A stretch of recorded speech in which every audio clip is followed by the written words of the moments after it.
33 Furness Lane is a detached family home with generous gardens close to the heart of Nether Hayford, a thriving village in Northamptonshire.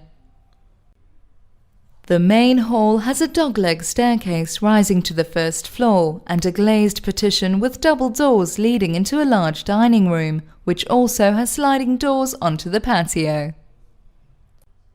The dual-aspect sitting room has a fireplace on the main wall and sliding patio doors to the double-glazed conservatory. The conservatory has French doors that lead onto the garden. Glazed doors lead into the kitchen breakfast room, which has a generous range of base and wall units. Bedroom 2 is a spacious double room.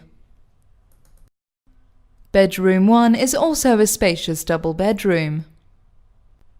The master bedroom overlooks the rear garden, which is a good size with mature beds that complement the lawned garden. An ornamental path is in the rear part, which is sectioned off by a gate and picket fence. There is gated access to the front and a summer house.